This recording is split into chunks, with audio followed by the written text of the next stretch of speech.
Factor week है। Clear है? इसके लिए बेसिक स्ट्रेंथ का सॉल्यूशन में एक अलग ही पैरामीटर है, एक अलग ही तरीके से इनको हम लोग डिफ्रेंशिएट करते हैं। सो इनका डिफ्रेंशिएशन कैसा होगा, ना तो सेकेंडरी, ना तो टर्शरी, ना तो primary.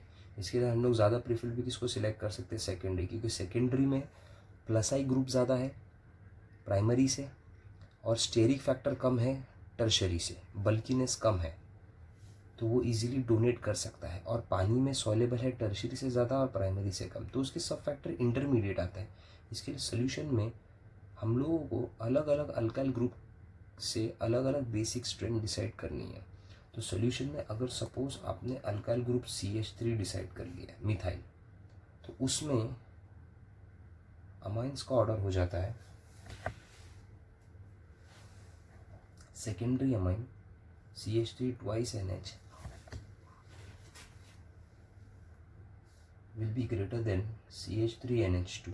Primary will be greater than CH3 thrice NH tertiary. And then you have ammonia and aromatic. ये तो हमेशा एंड में आएगा। लेकिन सपोज आपका R है C2H5, तो अगर ये C2H5 तो यहाँ पर फिर अमाइंस का नेचर हो जाएगा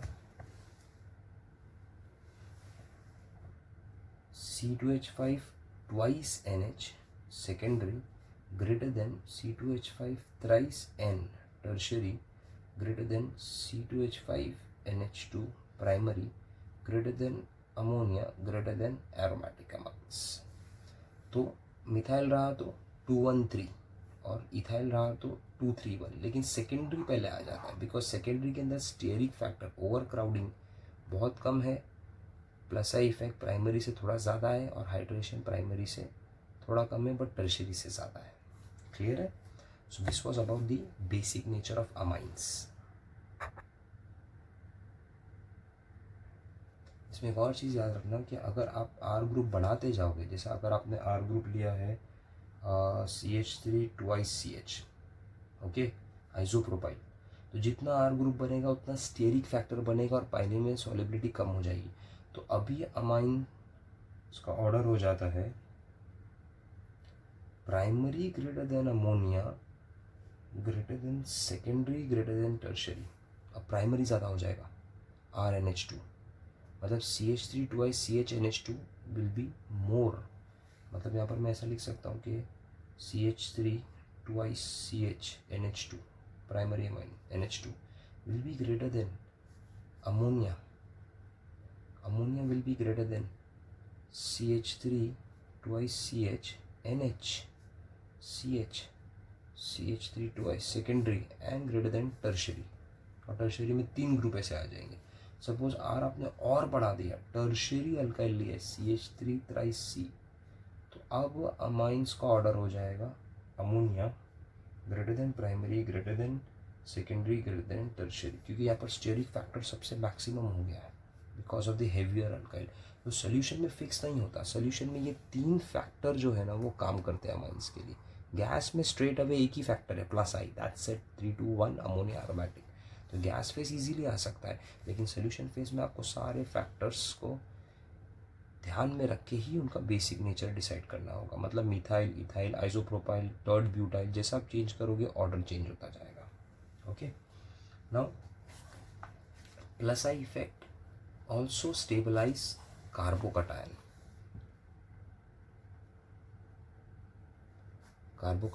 and free radical। कार्बोकटायन मतलब C पे पॉजिटिव चार्ज डेफिशिएंट है। अब मैं आपको 3 कार्बोकटायन बना रहा हूँ, CH3 CH3 CH3 प्लस, मतलब कार्बन कैरिंग पॉजिटिव चार्ज। देख लो इसके आउटर मोस्ट में 6 इलेक्ट्रॉन्स है, 2 2 2 इलेक्ट्रॉन डेफिशिएंट है। ये tertiary carbocation CH3 CH CH3, secondary carbocation CH3 CH2 plus, primary carbocation methyl. अच्छा, कार्बोकटायन में ये कार्बन इलेक्ट्रॉन डेफिशिएंट होता है। अब एक काम करता हूँ, मैं फ्री रेडिकल बनाता हूँ। देखो टर्शरी फ्री रेडिकल कैसा दिखेगा, CH3 CH3 विद इलेक्ट्रॉन, मतलब इसके आउटरमोस्ट में 2 7 इलेक्ट्रॉन डिफिशिएंट, इसको फ्री रेडिकल बोलते हैं। फ्री रेडिकल होमोलिसिस से फॉर्म होता है। जैसा फॉर एग्जांपल मैंने लिया hydrogen, single bond hydrogen, 2 electron है, इसको इक्वल ब्रेक करो। होमोलिसिस मतलब इक्वल ब्रेकिंग, एक इलेक्ट्रॉन जाएगा H पे, एक इलेक्ट्रॉन जाएगा H पे, तो ये बन गया H फ्री रेडिकल्स। ठीक है, फिर ये टर्शरी फ्री रेडिकल हो गया। If I write down CH3 CH3, ये हो गया secondary free radical. CH3 CH2 dot, ये हो गया tertiary primary free radical and CH3 with electron methyl. अच्छा, ये सारे फ्री रेडिकल और कार्बोकैटायन की एक सिमिलैरिटी कि वो इलेक्ट्रॉन डेफिशिएंट है। इसके आउटर मोस्ट में 6 इलेक्ट्रॉन्स है, इसके आउटर मोस्ट में 7 इलेक्ट्रॉन्स है। अभी इनमें इलेक्ट्रॉन आउटर मोस्ट में इस सेंटर कार्बन के कम है, तो because of the plus I group ये मिथाइल अपने इलेक्ट्रॉन्स पेयर किसकी तरफ क्लाउड शिफ्ट करेंगे, डेफिशिएंट की तरफ। तो जो कार्बन डेफिशिएंट है, अगर उसको इलेक्ट्रॉन क्लाउड दूसरे मिथाइल से मिलेगा तो उसकी स्टेबिलिटी बढ़ जाएगी, क्योंकि उसकी इलेक्ट्रॉनिक डेफिशिएंसी को ये 3 मिथाइल ग्रुप अपने प्लस आई इफेक्ट से सेटिस्फाई कर रहे हैं। लेकिन इसकी इलेक्ट्रॉन डेफिशिएंसी को सिर्फ 2 ही मिथाइल ग्रुप सेटिस्फाई करेंगे, इसको सिर्फ एक। तो सबसे स्ट्रॉन्ग कौन सा कार्बोकैटायन है जो सेटिस्फाइड है, वो टर्शरी है। इसके लिए वो सबसे ज़्यादा स्टेबल है, उसकी इलेक्ट्रॉन डेफिशिएंसी को 3 मिथाइल ग्रुप इलेक्ट्रॉन्स प्रोवाइड करके कवर अप कर रहे हैं, मिथाइल में कोई नहीं है, तो इसके लिए it will be more stable. Similarly free radical की भी वही स्टोरी है, ये भी इलेक्ट्रॉन डेफिशिएंट है, 7 इलेक्ट्रॉन से ऑक्टेट कंप्लीट नहीं है, तो यहाँ से प्लस आई इफेक्ट की वजह से ये CH3 उसको इलेक्ट्रॉन डोनेट करेंगे। क्लियर है। और वो भी याद रखने का कि देखो ये कार्बन एटम प्लस चार्ज होने के बाद sp2 होता है, इसमें एस कैरेक्टरिस्टिक 33.33 होते हैं।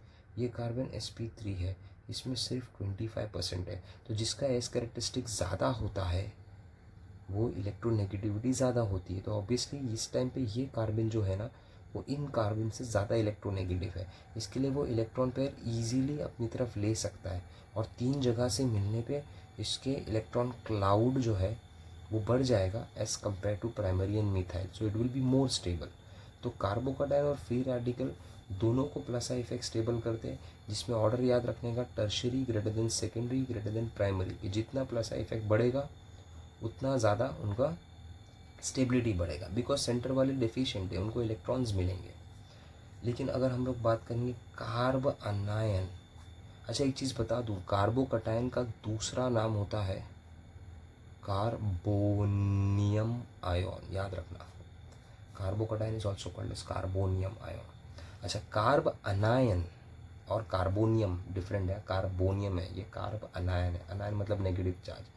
Carb अनायन for example methyl carbon ion CH3 CH2, primary carbon ion CH3 CH3 minus, secondary carbon ion CH3 CH3 minus, tertiary. तीनों कार्बन है, चारों कार्बन को बराबर देखो, इन सब के आउटर मोस्ट में 8 इलेक्ट्रॉन्स है, मतलब इन सब के ऑक्टेट देखो, माइनस चार्ज है ना, तो 2 2 2 and 2 octets are what, complete, इनको इलेक्ट्रॉन्स की ज़रूरत नहीं है। तो इसके लिए इनके आसपास जितने भी ग्रुप है, अगर वो प्लस आई ग्रुप के निकले तो ये नेगेटिव इलेक्ट्रॉन्स इनके इलेक्ट्रॉन्स को रिपेल करेगा, उनकी स्टेबिलिटी कम हो जाएगी, क्योंकि इनको प्लस आई ग्रुप, इनको इलेक्ट्रॉन की ज़रूरत है ही नहीं, ऑलरेडी इनके ऑक्टेट्स क्या है, कंप्लीट है, they are not electron deficient, they have lot of electrons, they are electron precise, they have been satisfied, so they don't need plus I। तो plus I effect carbon ion की stability को कम करता है। इसके लिए सबसे stable CH3 minus होगा, फिर प्राइमरी, फिर सेकेंडरी और टर्शरी। अगर मैंने ऐसा एग्जाम्पल लिखा, सपोज फ्लोरीन CH2 माइनस, और मैंने एग्जाम्पल लिखा है chlorine attach to CH2 minus, और मैंने एग्जांपल लिखा है CH3 माइनस, तो ये प्लस आई इफेक्ट है, ये माइनस आई है, ये माइनस आई है फ्लोरीन, बट फ्लोरीन का माइनस है क्लोरीन से ज़्यादा है, तो माइनस आई इफेक्ट बढ़ेगा तो कार्बन आयन का स्टेबिलिटी बढ़ेगा, इसके लिए ये ज़्यादा स्टेबल होगा, और प्लस आई इफेक्ट बढ़ेगा तो कार्बन आयन की स्टेबिलिटी कम होगी, because they don't need electrons, the electrons are being repelled, क्योंकि ऑलरेडी ये सारे कार्बन जो है वो प्रिसाइज है, इनके पास 8 इलेक्ट्रॉन्स कंप्लीट है।